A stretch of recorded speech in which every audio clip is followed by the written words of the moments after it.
Hello and welcome to this special edition of the Global View. I'm Tanvir Gill with Nikunj Dalmia.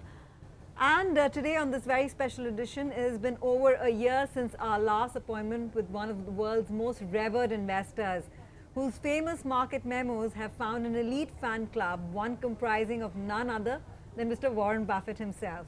And so, ladies and gentlemen, Harvard Marx is back on ET now to talk to Nikunj and me about his new book, Mastering the Market Cycle, which has just hit the stands in the US and the UK.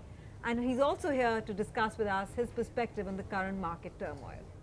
Mr. Marx, good evening once again. Thank you, Tanvir. It's good to be here. Mr. Marx, good evening once again. Thank you for joining us. We have your book, and both Tanvir and me have read the book, and we are holding the book for our viewers just for their benefit. So, Mr. Marx, if I look at the summary of the books, you are making a strong point that history may not repeat itself, but it certainly rhymes. And the biggest truism of capital markets is that they follow a cycle of boom and bust. So according to your assessment, where are we on the cycle? Well, I think that we're certainly not below the midpoint. I think we're above the midpoint. I think that we're in the middle of an economic and market recovery, which has gone on for a long time and to great length.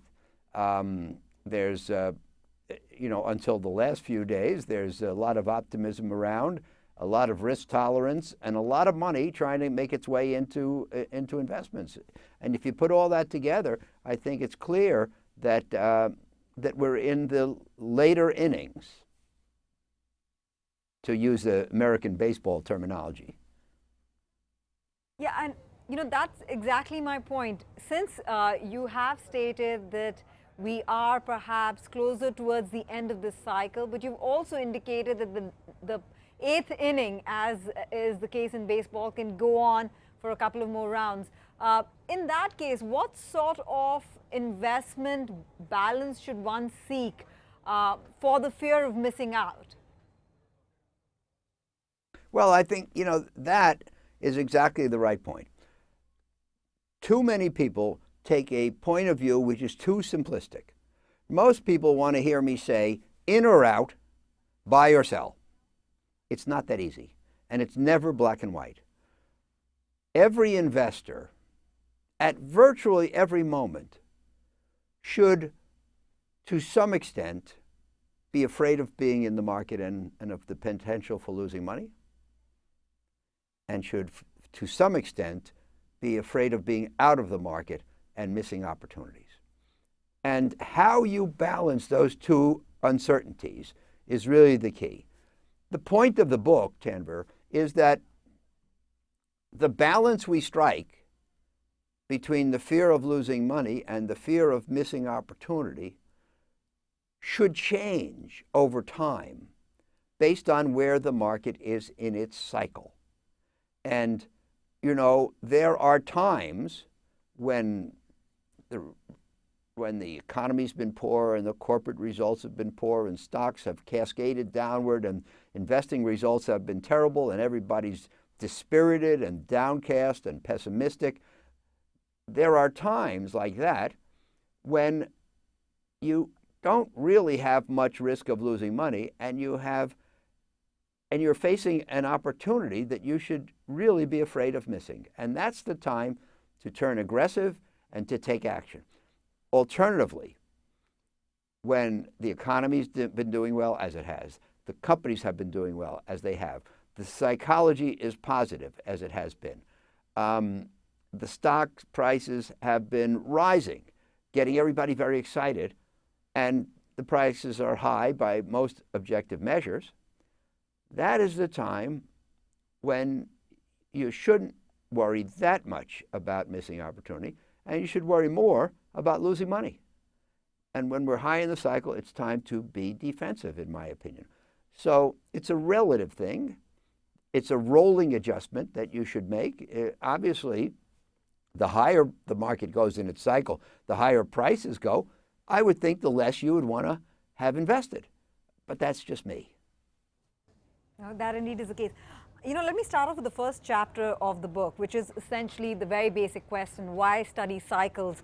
And Nikunj already quoted Mark Twain on how history may not repeat itself, but it certainly rhymes. What predictability can studying previous cycles offer, Mr. Marks? Because each cycle comes with its own set of characteristics as well. For example, as you've stated, we've never seen rates this low for so long. Yes. Well, the point is that the particulars vary. The speed of the movement, the amplitude of the movement, the duration of the cycle, the immediate causes, the immediate effects are different. And everybody says to me nowadays, which cycle is this like? And the answer is that this cycle has similarities to some of the past ones I've seen and is totally different in other ways, as you indicate, involving interest rates, and also the Fed actions are unprecedented. So there are differences from each cycle to all the others. But there are some common threads, and I love that quote, history doesn't repeat, but it does rhyme. There are themes that rhyme from cycle to cycle. And when I think back over my 50 years, and I've lived through half a dozen substantial cycles, what are the common threads?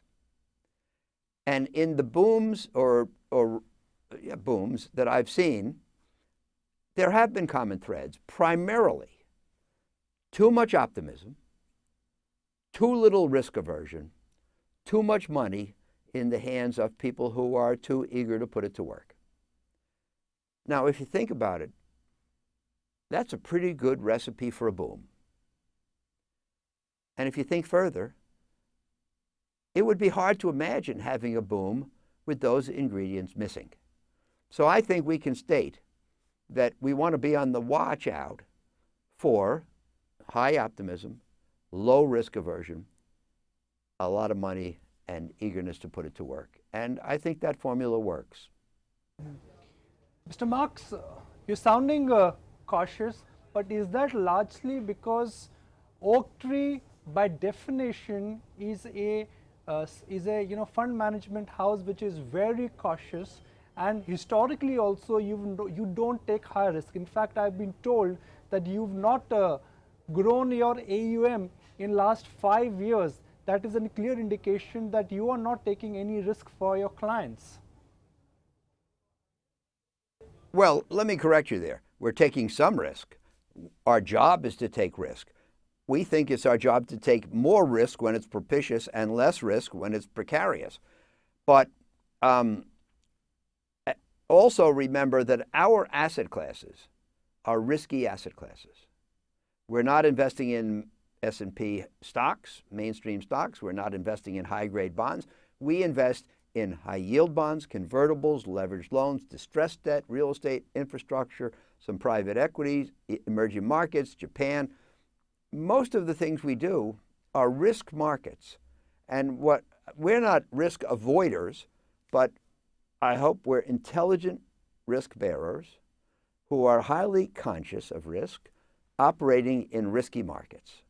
And, people come to us, I think, mostly because they want to participate in our markets, but they don't want all of the risk, which is endemic to our markets, and basically that's what we've delivered. But we are more cautious than usual today, you're right about that, because we think the market is elevated in its cycle, and because we think there has been optimism, risk tolerance, and money eager to get to work. Right. Mr. Marks, your book also talks about the government's role in economic cycles. Do you think that's also evolved since 2008? Every bear cycle has pressured the government to do more. And that perhaps is the reason why with every bear cycle you've actually seen deficits balloon, and there have been a significant increase in debt levels. How do you see the role of the central bank, the government, and their relationship in future market cycles? Because we see it changing. Yeah. The historic role of central banks was primarily to keep inflation under control. I would say in the last 30 years, the Fed and other central banks have been assigned an additional responsibility, which is to support employment by supporting economic growth. The problem is, the complexity is that those two goals are in opposition. The way you keep the economy growing is by stimulating the economy, but if you stimulate it too much, you get inflation. The way you fight inflation is by limiting the growth of the economy, but if you limit it too much, it hurts employment. So this is a very difficult balancing act for the central banks to perform. In 2008, we had the worst economic and financial challenge of the prior 80 years, going back to the Great Depression. So since economic growth was so challenged, it stands to reason that the central bank would put all of its weight behind stimulating growth to protect employment and no concern on inflation. Nobody was worried about inflation in 08, 09, 10. And in fact, in some of those years like 10, the big scare story was that we were going to have deflation. That was around. Some people bought it. But because the economy was so bad, we had the Great Recession. The central banks and the Fed turned their attention to stimulating the economy, and they engaged in massive rate cutting, and interest rates went to zero, negative in some places. And we had massive stimulation in the form of quantitative easing, which meant the central banks buying securities, which has the effect of, number one, raising their price and reassuring people about risk, and number two, putting money in circulation. Because when the central bank buys securities, it pays for them with money, and that money, when it circulates in the economy, lifts the economy. So in the last 10 years, we've had an unusual emphasis on stimulation of the economy, but that it brings risks as well, because it brings the risk of the economy overheating and thus of hyperinflation. It's a complex dance that the central banks have to perform. So, Mr. Marks, to your mind, what perhaps could crush this market? Will it be Fed? Will it be oil? Or something which we don't know? It could potentially pop up after some time. Well, let me just say that I particularly like the fact that your list includes that last one. And I made my own list in one of my memos back around 03, 04. I talked about the things that could hurt the market at that time. I talked about $100 oil. I talked about a falling dollar. I talked about a few things. And then the last thing on my list, like yours, I said, or something else. Because we should never deceive ourselves into thinking that we have anticipated all the issues and that we know what's going on. The market thinks about certain ones. It anticipates those. It may reflect those in prices.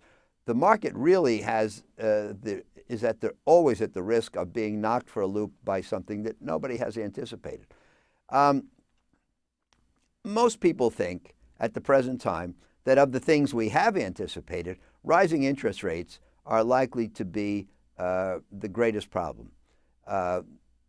We have enjoyed from 82 until roughly 2015, 33 years, a climate of declining interest rates. I have a slip on my wall for a loan I had outstanding in 82, and it said the rate on your loan is now 22 3/4. And 30 years later, I borrowed some money at 2 3/4. So clearly interest rates have come down almost in a straight line and by an enormous amount.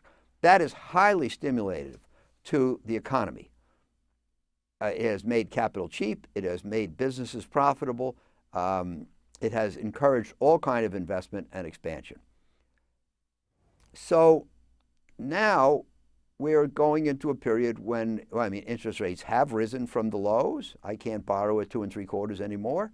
And And we're going into a period, even the Fed has said they expect 5 more interest rate increases from here. And now long-term rates, which were very stubbornly low, have begun to take off. And that's really the immediate cause for the stock market's decline of the last 11 days. If interest rates increase, number one, that will reduce company profitability where companies have borrowed at floating rates. Number two, even if they have fixed rate debt, when they go to the credit market at some future time to refinance that debt, their costs may be substantially higher than the last time. Rising interest rate costs reduce profitability, makes companies do less well, and kind of puts a brake on the economy. So this is the concern. It's possible, probable, that this will interfere with the progress of the markets. To me, the interesting thing is this. People should have been anticipating this for the last few years. And when the 10-year rate rose 2 weeks ago, it shouldn't have come as a surprise, but the point is I think we've gone through a long period when investors thought more of the positives than the negatives, and now we finally have a negative pop up and they obsess. That is the nature of the market. Mr. Marks, Tanvir and me would take this liberty of perhaps giving you a memo for your topic. And if the headline memo of your topic is World According to Me in 2023, which is 5 years from now, how do you think that memo would start and how do you think that memo would end? The memo would start and end with a statement that I don't believe in predictions. I think that and in fact, I know you read the book, and my position on forecasts is very strong. What I say is we never know where we're going, but we sure as heck ought to know where we are. And that's why the essence of the book is to predicate your investment decision on an understanding of where we stand in the cycle today. It is possible, not easy, possible to know where we stand in the cycle today. It is not possible to know what's going to happen tomorrow. Having said that, where we stand in the cycle determines the probability distribution of the returns that investors face in the cycle. They should know what that probability distribution looks like, when it is in their favor and when it is against them. And that really is the greatest theme of the book. No, indeed. But and by the way. Yeah. Yes, Mr. Marks. Well, I just wanted to add a quote from one of my heroes, John Kenneth Galbraith. He said, we have two kinds of forecasters, the ones who don't know and the ones who don't know they don't know. And I am firmly in the first category. I don't know what's going to happen in the future. Right, but even so, Mr. Marks, in your latest memo, which is the 7 worst words in the world, too much money chasing too few deals, you have shared the significance of the number 10. 10 years since the Lehman bankruptcy, 10 years since low interest rates, etc. What happens in the 11th year? I know that you don't know, but I'd still want you to give us some sense of, just the timeline to this cycle and what happens in the 11th year. From a stance perspective, you're cautious right now. Would you be more cautious? How do you see things unfolding into 2019?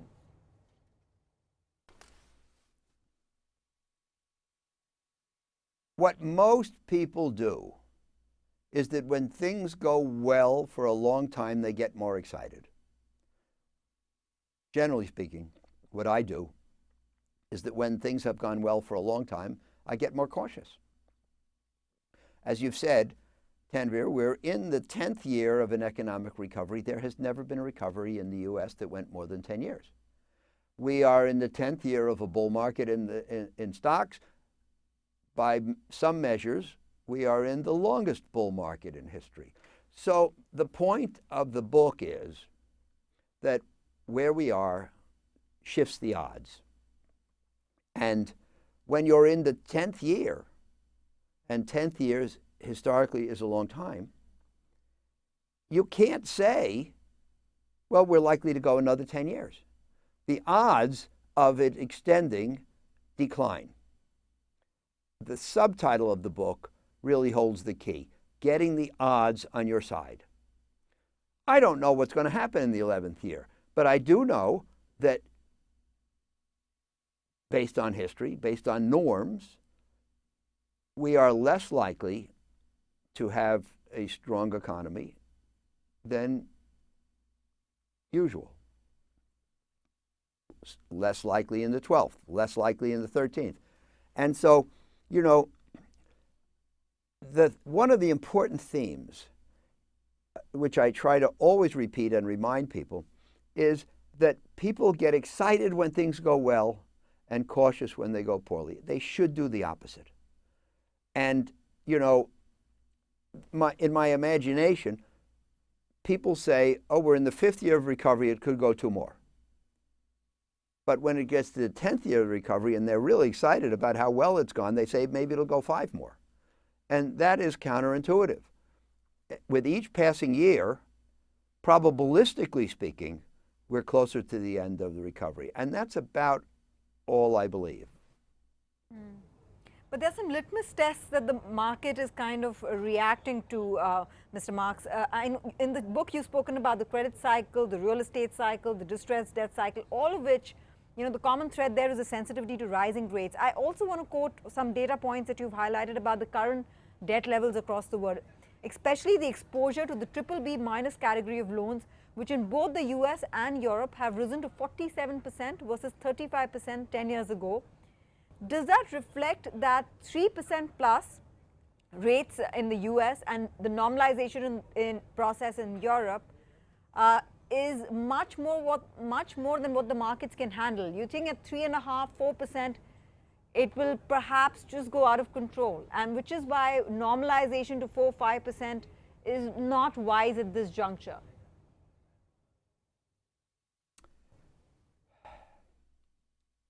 All I know is that 3, 4% is harder for companies to deal with than the old 2%. You know, the rates will probably go higher over time. Higher rates are consistent with prosperity. We have had prosperity. We will have more prosperity. Bear in mind 2 things. Number one, this recovery has been the slowest since World War II, which means to me that that in itself could extend its life. Number 2, in December, our government passed a very strong tax cut, which has the effect of stimulating the economy greatly. These factors tell me that rates will continue to rise, and that will be challenging. But I think that you know, this shouldn't come as a surprise. People should have been prepared for this. And the fact that they flipped from positive to negative so fast and so radically in the last 11 days it just shows you something about the market. It shows you something about human nature. And I wrote a memo, I think it was called On the Couch in early 2016. In 2016, the markets got off to a terrible start. I wrote this memo on the couch pointing out that sometimes the market needs a trip to the shrink. Because in real life, things fluctuate between pretty good and not so hot. But in the minds of investors, they fluctuate from perfect to terrible. And everything is exaggerated in the marketplace. The good while things are going well, and then the bad when it shifts. And I want your listeners and my followers to try to keep calm about these things, not be guilty of overdoing. Mr. Marks, there is an old saying on Wall Street that bull markets don't die of age, but when they end badly. So whenever this market cycle will end, do you think the end game could be bad? And what do you think could happen? Because in 2008, money rushed back into US dollar. A US Treasury received bulk of the inflows from emerging markets. So whenever the cycle would end, what do you think the shape of the world could look like? Well, there you go again, as Ronald Reagan said, trying to get me to make a forecast. But I commend your perseverance. Look, I don't describe what we're having now as a bubble. People have gotten used to the concept of bubble and crash, bubble and crash. It happens that if you live through the last 20 years, the last two cyclical episodes were bubble and crash. We had the internet tech bubble, which crashed. We had the subprime mortgage bubble, which crashed. That doesn't mean that every upswing becomes a bubble, which is an extreme upswing, and crashes. And I don't think that this upswing has been as dramatic as those two, and I don't think the correction has to be as dramatic as those two. That doesn't mean it's going to be fun, because in those two, I'm going to, roughly speaking, say stocks went down 50-odd%. Maybe in the next one, they'll only go down 30%. Doesn't mean it's going to be fun. But I don't think that we are as levered as a society today. I don't think our essential financial institutions are as levered. I don't think that we have anything in the mix which is as, shall I say, fraudulent as subprime mortgages. And as a consequence, I don't think we are riding for a bubble of the severity of the last one. But even so, in terms of the absolute numbers, Mr. Marks, it seems like, the world on an absolute basis is perhaps sitting on higher debt levels than in 2008. I was just looking at some of the numbers while going through your chapter on the credit cycle, which highlighted that the US is sitting on $20 trillion of federal debt right now, which is double from the levels in 2008. India is facing a bad loan problem mounting to nearly $130 billion. China's corporate debt is 160% plus to GDP at the current juncture. What is your understanding of these specific credit cycles, and how high is the correlation of global credit today? If things were to go southwards, how bad could it get? Good question. It's easy to say that the more levered we are, the more precarious. It's easy to say that higher debt is worse than lower debt. It's impossible to say what level of debt has what implications. When I was a boy, there was an active debate as to whether it was proper for governments to have national debt. And Keynes got famous for saying that governments should run deficits and run up debt in bad times in order to stimulate their way out of recessions, and then run surpluses and pay off the debt in good times and end up with no debt. Well, that concept has gone out the window. Now the U.S. has a $21 trillion of national debt, as you say, but seems to be doing okay. People are still buying our debt when we want to issue it, and I think that we will be okay as long as they will. Of course, I am for more fiscal responsibility than is being shown at the present time. I am opposed to running large deficits in good times to stimulate an economy that does not need stimulation, and adding so radically to the debt as is being done at the present time. And yet, I can't tell you where the debt reaches critical mass and what the impact is. That'll be a matter of destructive testing. We'll find out the answer when these things bind, and unfortunately, when, as and if, it'll be unpleasant. Well, Mr. Marks, thanks very much for taking out the time to speak with us regarding your book, and of course giving us your insights on the current market situation. Well, thanks for tuning in, and thank you for watching the show.